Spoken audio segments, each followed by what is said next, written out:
go. Give it a sec. Hello, all. Welcome. We'll just give it a sec for everyone to trickle on in. Sorry for the little delay there, but we'll get things going very soon.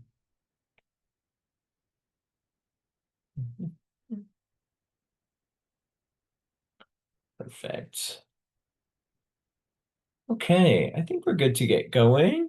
So we'll kick things off. And so, hi all, welcome. My name is Travis Ayton, and I am the Communications and Campaign Manager for the Deep Sea Conservation Coalition. And thank you for joining our closing ISA press briefing today. So for the briefing today, we will discuss what has been happening at the ISA, some of the outcomes, what to expect for the final 2 days, and the impact this industry would have on the ocean, the communities that depend on it, and for our planet. We will go through we have some great presentations from our panelists, and then at the end, we'll take some questions. And so yeah, please use the chat function in the meantime to pose any questions as they arise. So for the past 3 weeks, from July 7th to the 25th, governments have been convening at the International Seabed Authority, ISA, in Kingston, Jamaica, to continue negotiations on whether to open the deep sea to commercial deep sea mining. The Deep Sea Conservation Coalition, or the DSCC, and our partner and member orgs have been present in Kingston throughout the ISA, through the ISA Council, which wrapped up on Monday, and now the ISA Assembly, which will conclude tomorrow. At these negotiations, the DSCC is urging governments to follow precaution and science by adopting a moratorium on deep sea mining until several conditions are met.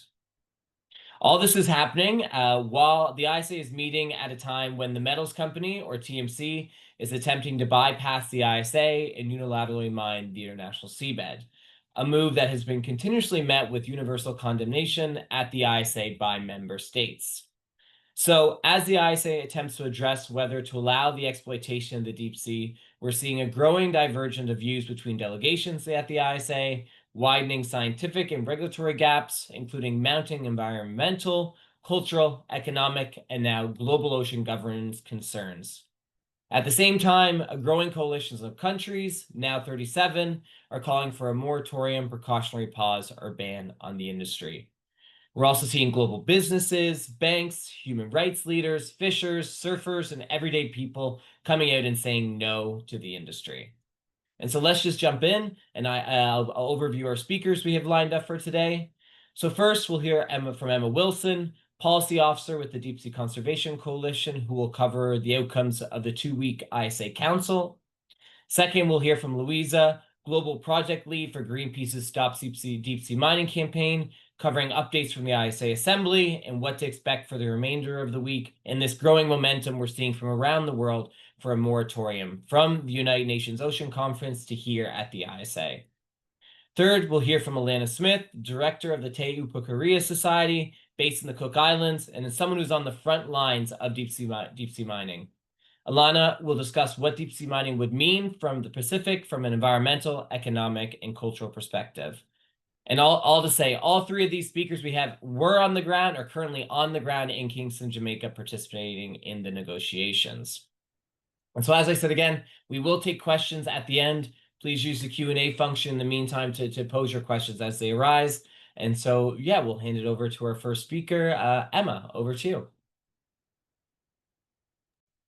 Thank you, Travis, for that great introduction, and thank you so much, everyone, for being here. So as Travis said, I'll be covering the main outcomes from the council meeting. And I would like to start with just a quick word on the general atmosphere of the meeting. Just a few things of note. First of all, we did see that there was very much an increased volume of work, with meetings starting really early and running through the lunch hour. And what we observed from that was that that's not increased efficacy, but instead is creating major equity issues for countries only able to send a 1-person delegation. The other point of note is that we were really seeing transparency and inclusivity compromised due to holding many of the discussions in a small conference room where the negotiations were not webcast. Now, this is an issue because what's being discussed here is the common heritage of humankind. So it's absolutely essential that interested members of the public, other government representatives not present, and of course the media have access to what is going on in those rooms. And currently that is not always the case. So we do really hope that this will be handled differently in future meetings. But now I'll move on to three positive outcomes from our perspective from the council meeting. The first is that the mining code was not adopted. Now, just to give a bit of context on this, back in 2023, the council adopted a 2-year roadmap for the negotiations with the indicative deadline of July 2025 for the adoption of the mining code this year in this meeting. And what we saw happening was that member states implicitly agreed that the mining code is not ready for adoption, so it was not adopted, which of course is a very good thing from our point of view, because currently in its current state, that mining code is totally unable to ensure the effective protection of the marine environment. Second important outcome that is in relation to the first is that the council agreed not to set any new deadline for the adoption of the mining code. Now, this is really positive from our point of view because twice the ISA has set itself these kind of artificial deadlines that they cannot reasonably meet. And all that this achieves is essentially, generates unnecessary pressure and also is in total disregard of the scientific advice, which says that 10 to 15 years are still required to gather the scientific data necessary for informed decision making on certain parts of the mining code, but also on the issue more generally. So by not putting in place a new deadline for adoption, this really alleviates the pressure on the process and takes into account advice from scientists. Now, as part of this decision, the council also agreed to develop a sort of list or a stock take of the outstanding matters that remain to be addressed. So this stock take will be carried out at the next council meeting, but they already identified a few main categories. And this is really important because this exercise will essentially demonstrate the vast amount of work that remains to be done to ensure that responsible decisions are made around deep sea mining. And there was already kind of an initial discussion on this in this council meeting, and it was already recognised that that they are a long way off. So that was interesting to see, and I would say that overall we see this as a shift in the way that the council operates, in that historically, the council has often bowed down to industry pressure to speed up the process. But this new development suggests that those days are hopefully over and that they will not be influenced by external forces. And it signals instead that the majority of these governments do intend to stand firm and take the time that they need to ensure that they uphold their responsibilities to protect the best interests, of their own citizens, but also of nature and of the whole global community of today and the future. So we really encourage governments to maintain this more responsible pathway going forward. The third and final important outcome from the council meeting is that governments decided to launch an investigation into ISA contractors with essentially two questions. One, are they in breach of their contractual agreements with the ISA? Two, are they involved in any way in activities that may result in a violation of international law? Now, of course, this initiative is aimed specifically at the subsidiaries of the metals company. It doesn't say as much, but that's clearly the intention. And these subsidiaries, have exploration contracts at the ISA.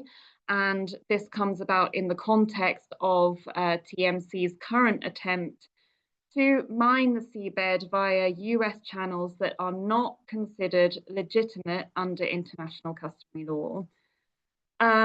So ultimately, this investigation could result in consequences for TMC at the ISA, like suspension, termination, or discontinuation of their exploration contracts at the ISA. It's going to be interesting to see how that plays out, because it seems that TMC has been wanting to keep that door open in case it doesn't work out with the US, which is a pretty risky gamble.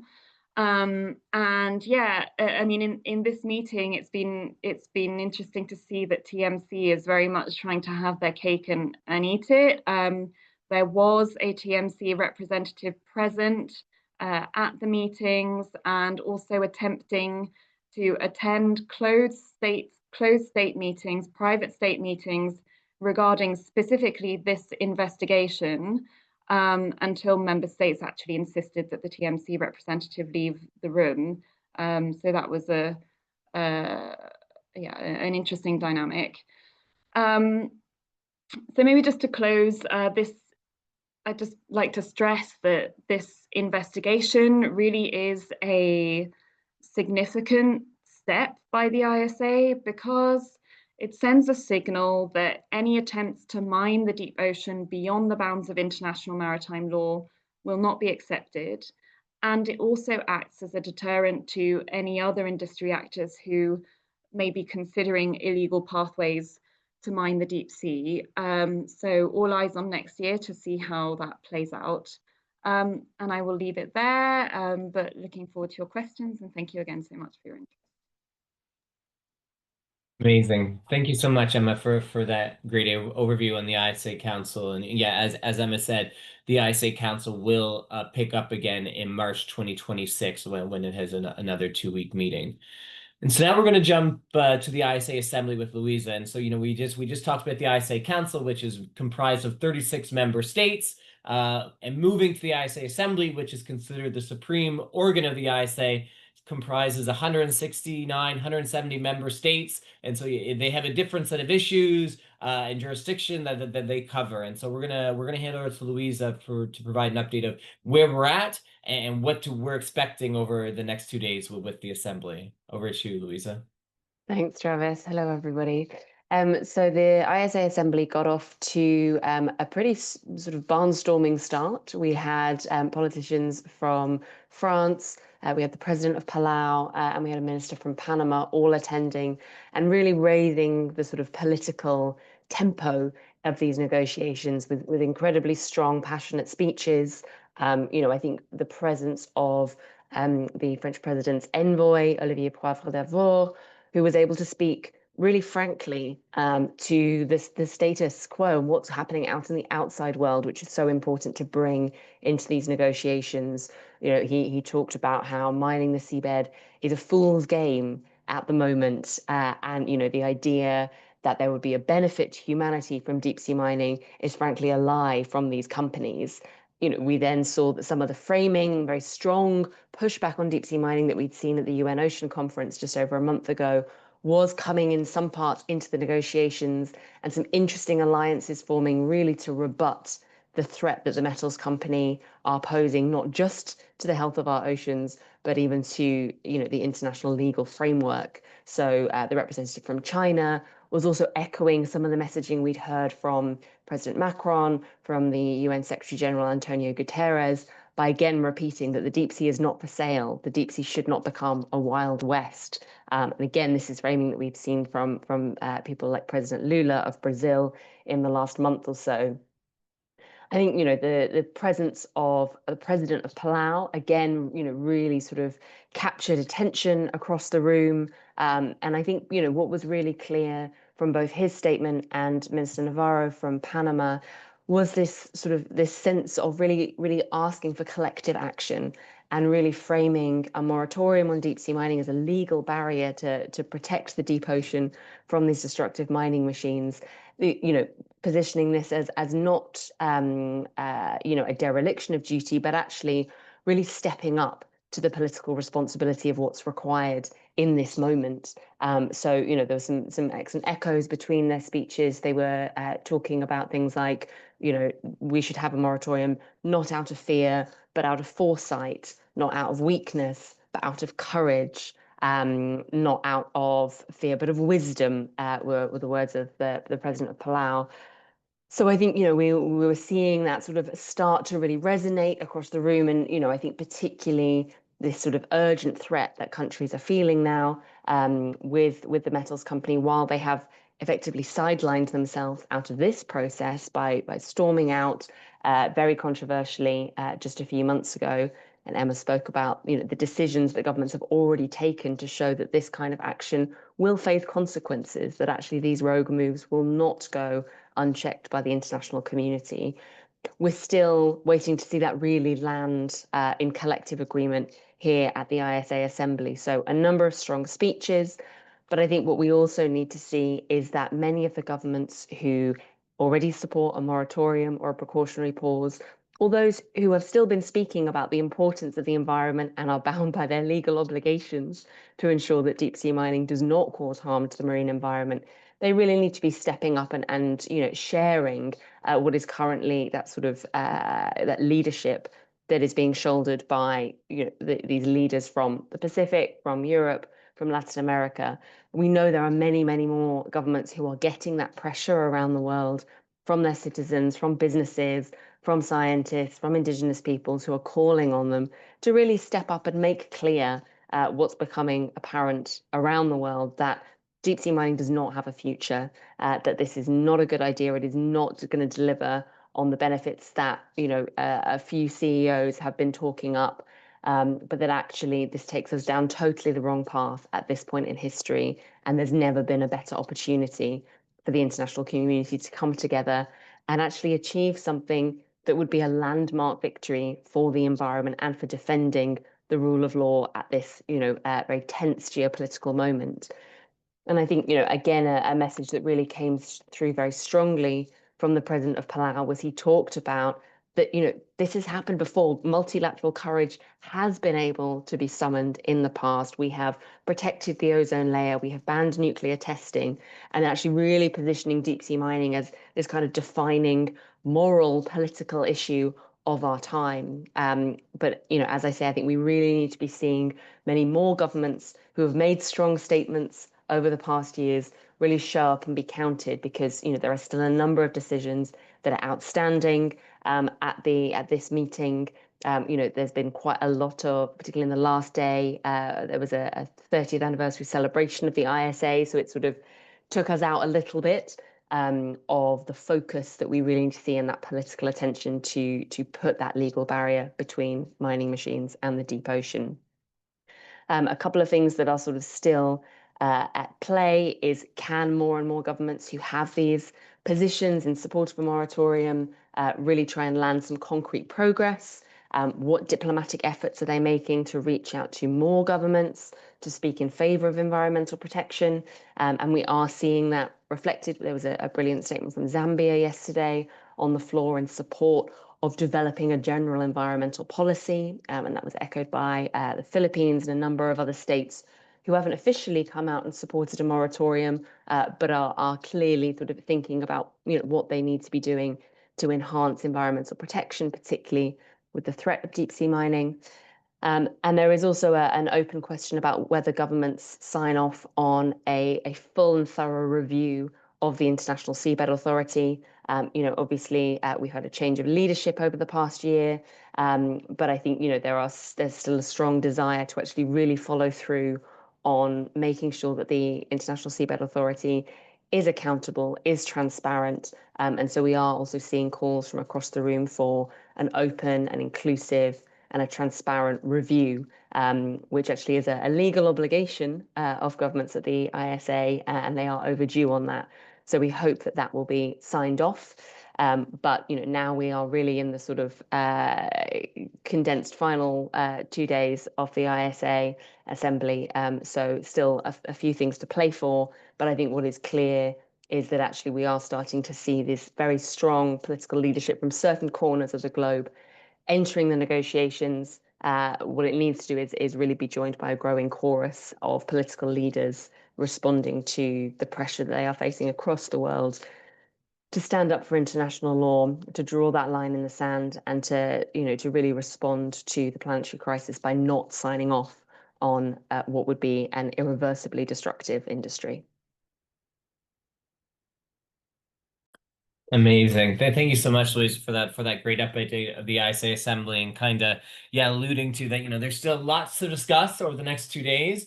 And we are hoping for some concrete actions, from states here at the ISA. And so tomorrow at some point, whenever these negotiations do wrap up, the DSCC will be releasing a final press release as well. And so please stay tuned for that, where we'll outline kind of where these decisions have landed too.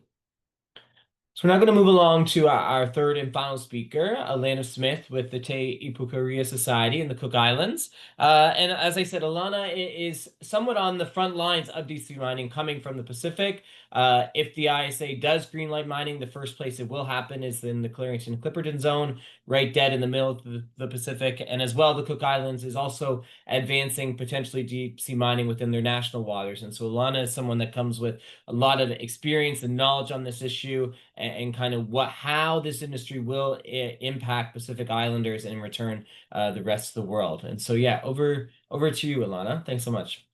Great, thank you, Travis. So just to set a bit more of a scene, the ocean really is a life source to Pacific Islanders. We rely on our ocean for providing us with food, jobs, and it's subsistent living for us as Pacific Islanders. So one of the concerning aspects would be for this potential activity to exacerbate the impacts of climate change by disrupting the seafloor, releasing these carbon dioxides and methanes into the ocean. This could then have a cascading effect on deteriorating the health of our ocean. These impacts could also include causing waters to warm, leading to sea level rise and intensified storms, which will be felt by low-lying atolls in the Pacific. This could push Pacific nations closer to the brink of becoming climate refugees. Countries like Tuvalu, Kiribati, and parts of Fiji are actually already predicted to being uninhabitable within the next 30 years due to rising sea levels. So introducing deep sea mining could accelerate this timeline, displacing entire communities and putting centuries of culture, language, and traditions at risk of extinction. Another serious concern is the potential impact on tuna fish stocks. These are our migratory tuna fish stocks, which are an essential resource for many Pacific communities. Toxic sediment plumes generated by deep sea mining operations could contaminate marine food chains, impacting migratory tuna in particular. This could lead to smaller fish or even population declines. For Pacific peoples, tuna is not just a staple food source. It supports livelihoods, traditional fishing practices, and national economies. Many Pacific Island nations generate substantial government revenue, anywhere from 10% to 40% through the sales of fishing licenses to foreign fleets. If tuna population declines due to deep sea mining, it would jeopardize both sovereignty and economic stability. It was great to see that the WCPFC were just supported as observers into the ISA. So we hope to see more vocal voice coming in from the Fisheries Commission. Beyond economic loss, the decline of traditional fisheries could have a deep cultural impact. Fishing is a way of life in the Pacific. It connects our people to the ocean, to our ancestors, and to each other.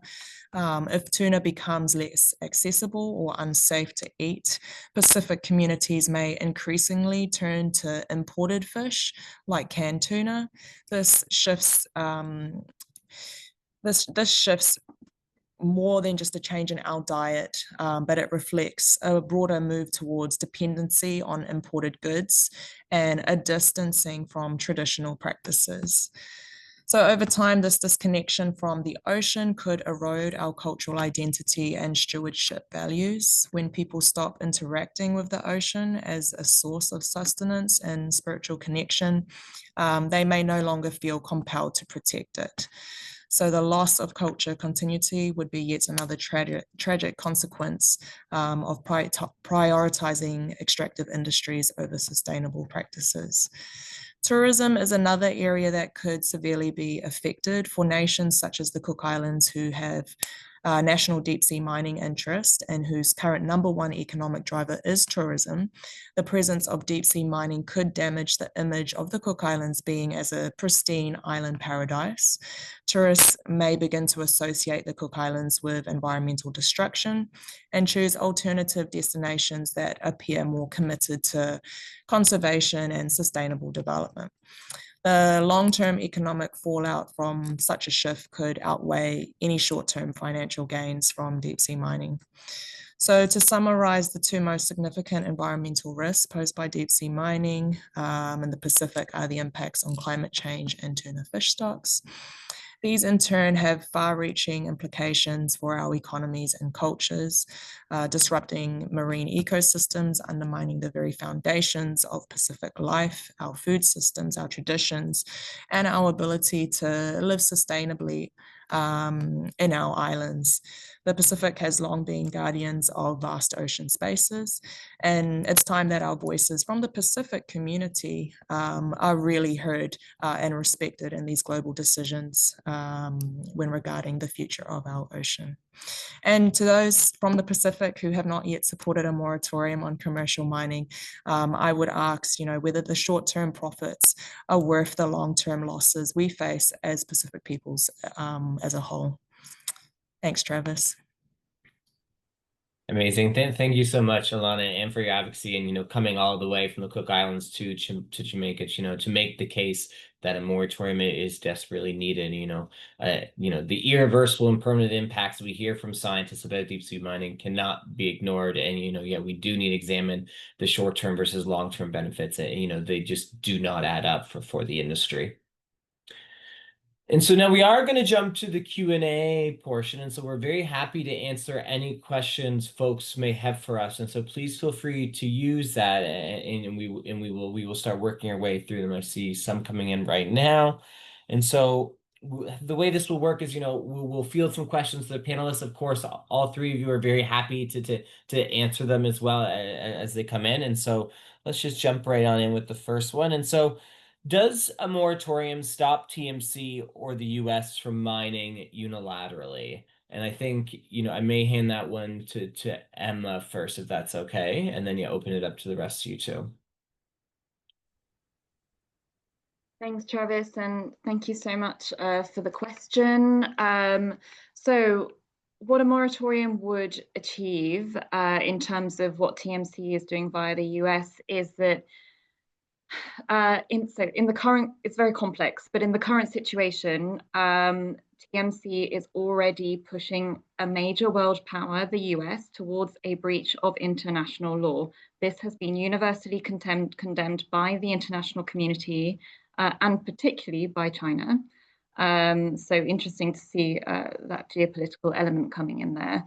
Now, if a moratorium on top of that is implemented by the ISA, that adds another legal element that then, the US, if it were to allow this activity to go forward, would also be in breach. Because the important thing to note is that although the US has not ratified the Convention on the Law of the Seas, they have signed it, and that legally means that they are bound to respect the principles and the purpose of the convention. So then any legal instrument that is implemented by the ISA as an organ created by the convention means that the US should really be respecting that too. So yes, certainly it could have an effect on what happens there. And, you know, the most important thing is that it would be a very strong signal that goes above and beyond the signals that have already been sent, that this is not acceptable. But even beyond TMC themselves, right now what's at stake is actually also about putting in place deterrent measures for other contractors that are potentially seeking to pursue illegal mining pathways. And a moratorium would also serve that purpose. So basically, it's about building up the legal grounds for essentially litigation against these companies that are seeking to mine beyond the bounds of international law. I hope that responds to your question. That's great. Louisa, do you want to come in here as well?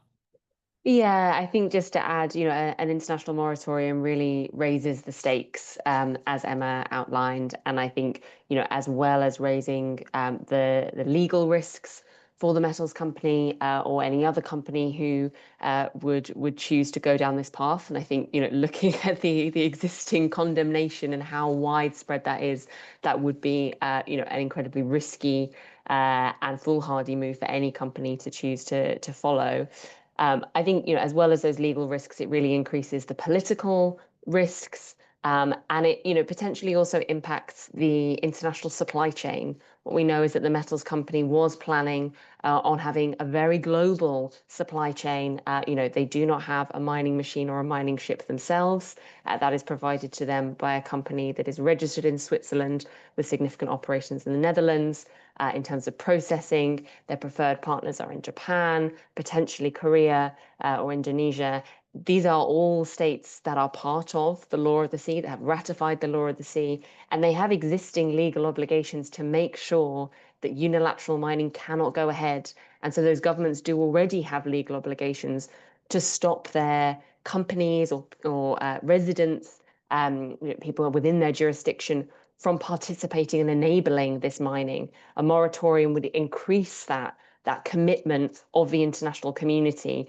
So, you know, it really is a way of shutting off the international market to the metals company, you know, which is a significant concern for their business prospects. You know, it looks incredibly shaky, the idea of being able to do this through a single country or indeed a single administration. And I think, you know, it is worth noting as well that TMC, within their financial filings, which sometimes differ from the spin that they like to give in interviews, you know, they have already recognized that they are now wholly dependent on a single US administration, and that their international reputation is, you know, significantly damaged by this very controversial move. And I think if a moratorium was in place, that again may lead to a future US administration deciding that you know, it does not want to go down this incredibly isolated route, which really, you know, extends the pariah status to not just this industry, but to governments who are supporting them. So it does really raise the stakes.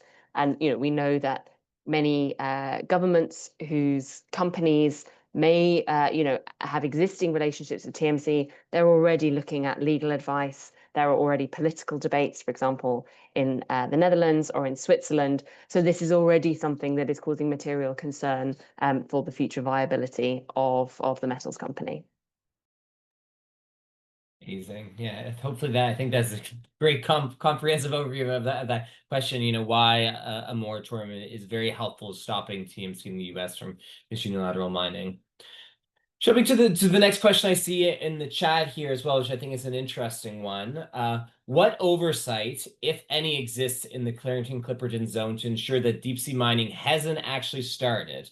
And if there is oversight, how could you provide details? How many regulators are there in that area, and what's the size of the zone they cover? And so, yeah, really, I think it's this question of kind of enforcement and monitoring, which we're kind of getting into a bit at the ISA, which is always interesting topic for something, you know, way out in the middle of the ocean where this will happen. And so, who wants to start off by taking this question? I may hand it to you, Emma, because you or Louisa, you go ahead, and then we can pass that. Yeah, Louisa, over to you. Yeah, we can tag team the other way around. Apologies, there is someone with a leaf blower right outside my window, so apologies if there's too much sound. The ISA really is the regulator here, and I think that's also been very, very clear as governments here really restating that the ISA is the regulator, and that that any other unilateral pathway is incredibly controversial and seen by many as not valid.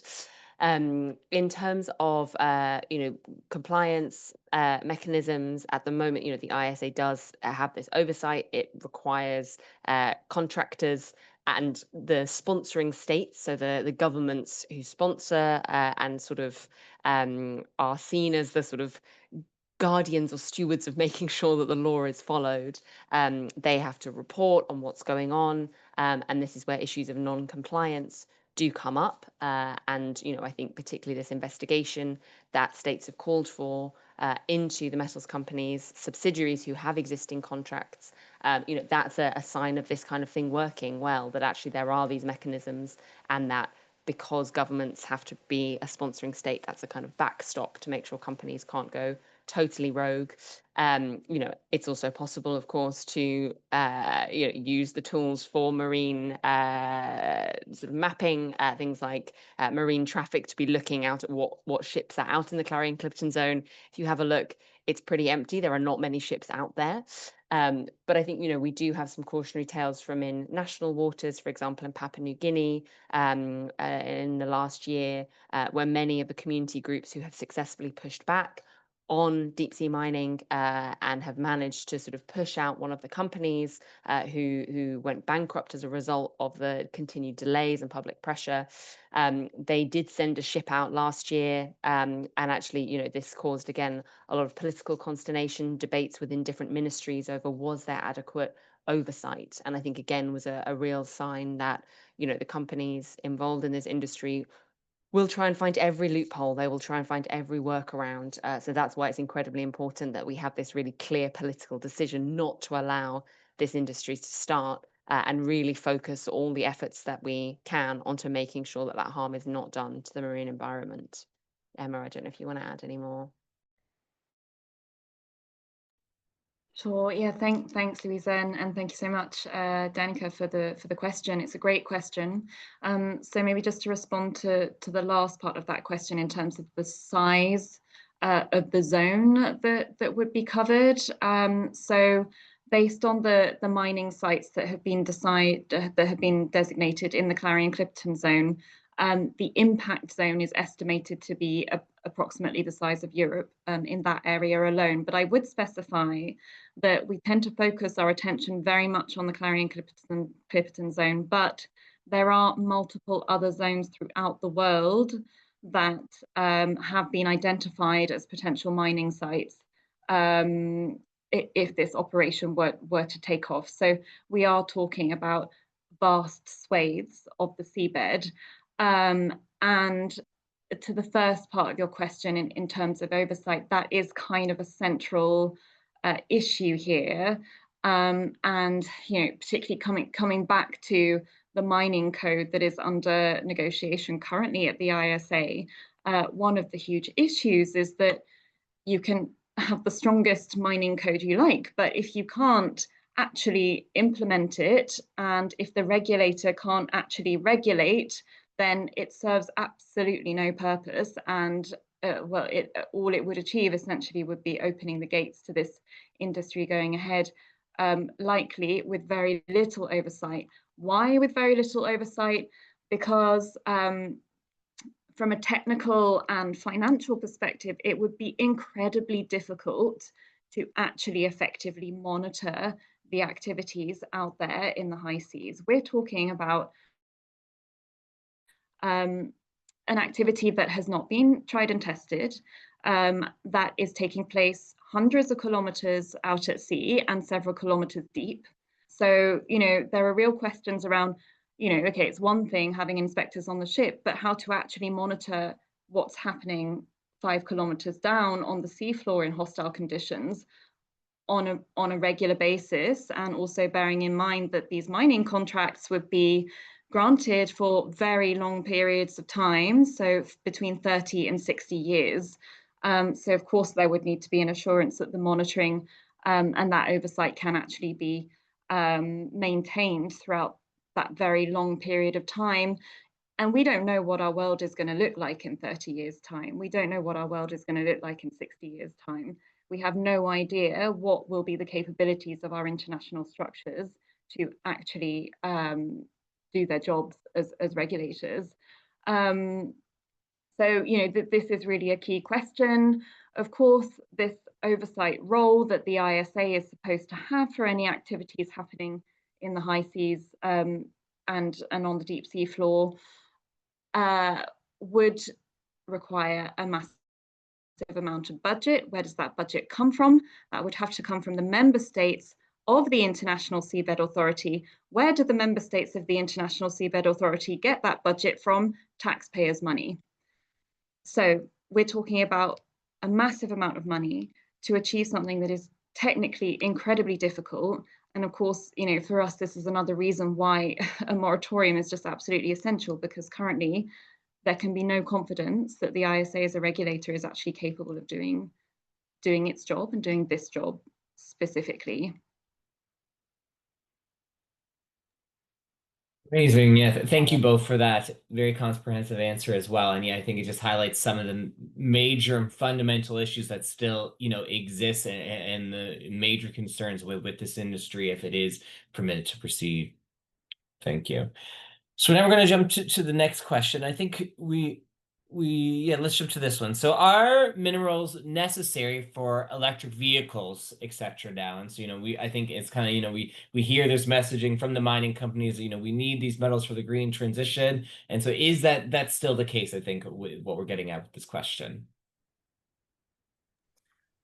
I could probably take the lead on that one, Travis. Yes, please go right ahead, Alana. Thank you.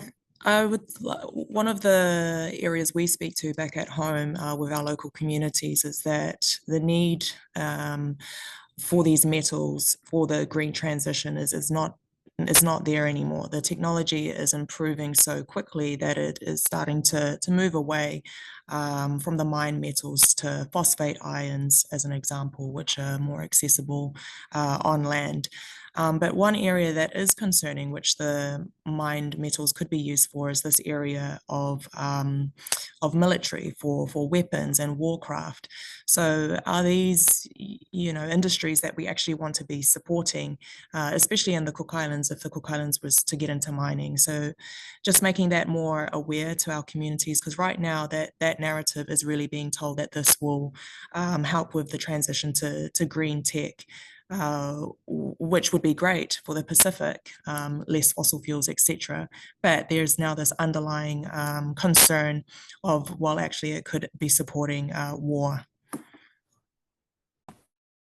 Wonderful. Yeah, exactly. I think the main point there, Alana. So thank you. Louise or Emma, anything to add there?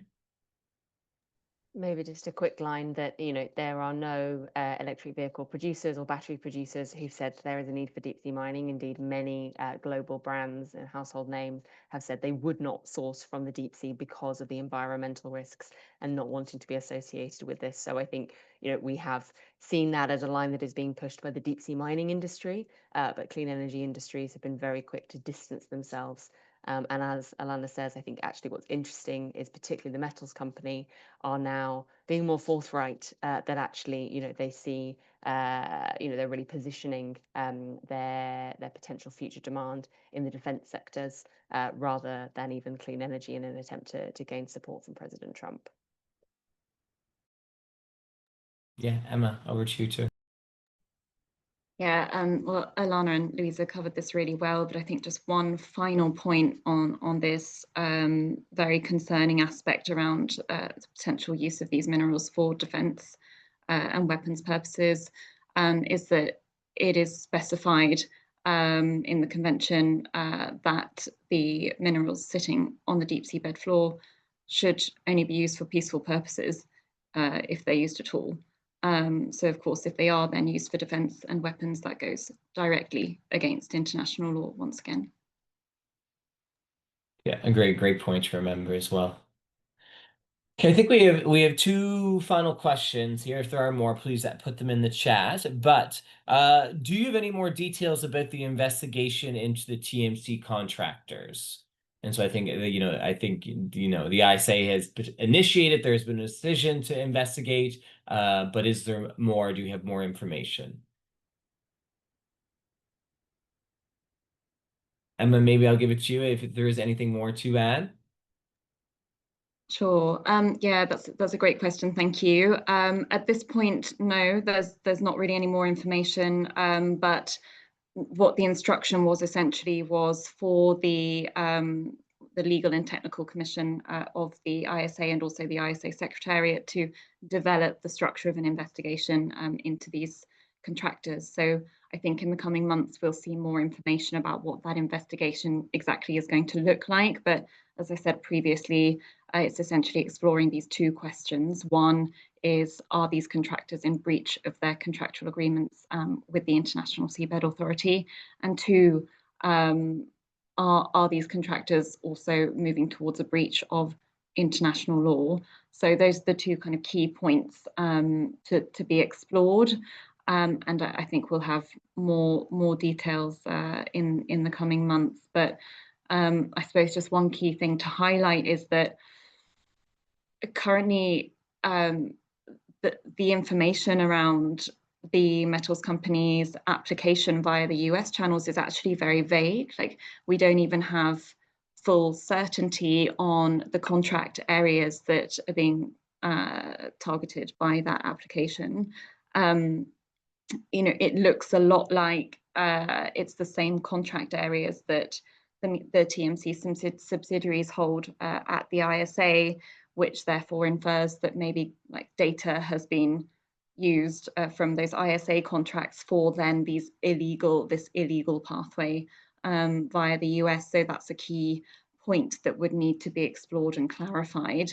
Yeah, I mean, maybe others, Alana and Louisa, might want to expand on that.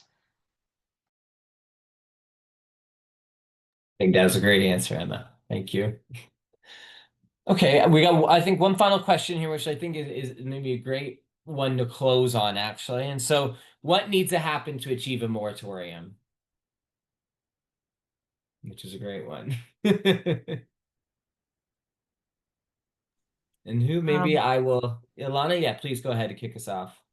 Yeah, I mean, something I've really learned being introduced here at the ISA is the amazing lobbying work that is going on amongst DSCC and Greenpeace, and their ways of really informing, knowledge is power. And if these state delegates are aware and informed on the reasons why we need a moratorium, not only just for environmental protection, but for your public interest as well, to your people's interest, this is why a moratorium is needed, and that's how it will be done, by the great lobbying work from DSCC and Greenpeace. Thank you very much. Louisa? Yeah. Yeah, I just add, I think there are a number of political pathways. We're seeing a lot of interest from many of the states who've really pioneered the way in calling for a moratorium or precautionary pause, in trying to build more and more support for what's called a general policy at the ISA Assembly, and gathering the interest of more states, including those who don't formally have a moratorium or precautionary pause position, but are interested in prioritizing environmental protection and passing a measure at the ISA which would sort of really prioritize environmental protection and make that the priority across the authority. But there are a number of other ways as well which governments could look at. And I think the key thing is really building that global coalition. I think we've seen that it's inspired initially by leaders from the Pacific, strongly joined by leaders across Latin America, and then Europe. We now are approaching 40 countries calling for this very risky industry not to be given the green light. And I think what needs to happen is both campaigning all across the world, which is growing stronger and stronger. There are more voices, adding their calls. We had very strong calls from UN special rapporteurs in the lead up to this meeting saying now is the moment. We're seeing, I think that interest from foreign policy commentators, from scientists, from businesses, from banks and investors who want that certainty.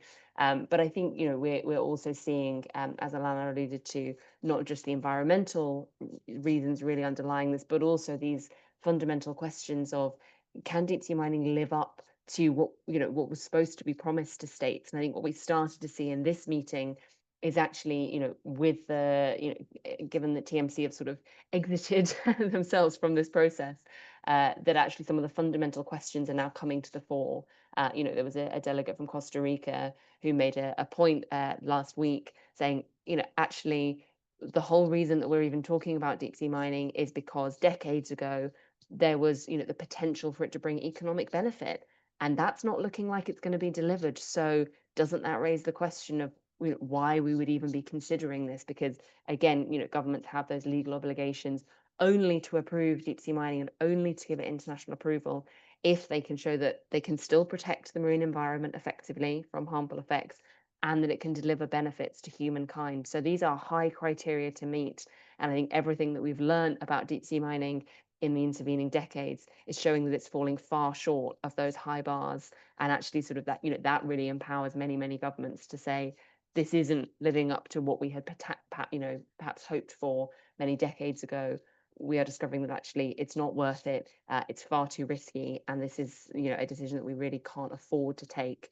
And I think that political choice is becoming more and more prevalent in more governments' minds, that actually sitting on the fence is not a neutral position, because confronted with industry pressure really reaching fever pitch, actually they need to decide what's the responsible thing to do. And many of them are also more and more bringing in a sense of legacy, and what legacy do they want to leave future generations. I think that's a really noticeable shift within the negotiations this time around. Emma, yes, please.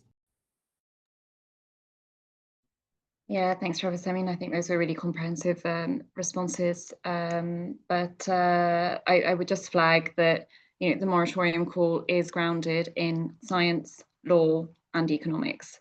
And over the last few years, since there's been more and more interest and more analysis on these three aspects, that has become abundantly clear. So this is 100% legally possible.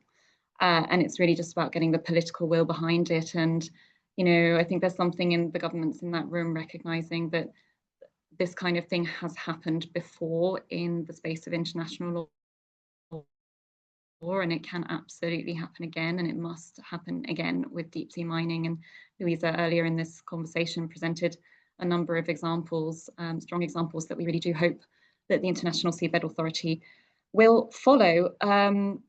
And I suppose just one final thing is that on the scale of international politics, the moratorium movement is actually growing fast and moving fast. And sometimes for us who are inside it, we feel like it's not going fast enough, because we're NGOs and we're activists and we want everything to be immediate, of course. But actually, not so long ago, only 3 years ago, there were 0 governments calling for a moratorium or a pause on deep sea mining, and now there are 37, and we hope more to come. So those numbers are ever growing, and I think we've already highlighted that, of course, this movement goes far beyond governments, and also is coming from many other players, and many individuals who the governments in that room are representing. Wonderful. Thank you all. And so I think now's a great time to wrap up, so Louisa and Alana can get to the ISA and do the needed work that needs to happen there today on time. But a massive thank you to our panelists, Emma, Alana, Louisa. Thank you so much for joining and taking the time today to explain what has been happening on the ground in Kingston, Jamaica. a massive thank you to everyone that has joined this briefing. We have recorded this, and so we will be circulating it to folks afterwards if you do need a reference back. And of course, please do reach out to myself or the DSCC if you do have any questions, are looking for interviews or whatever on this issue. Always happy to help where we can. And so with that, we'll close. Thank you guys so much. And yes, stay tuned for tomorrow for a closing release from the DSCC. Thanks all.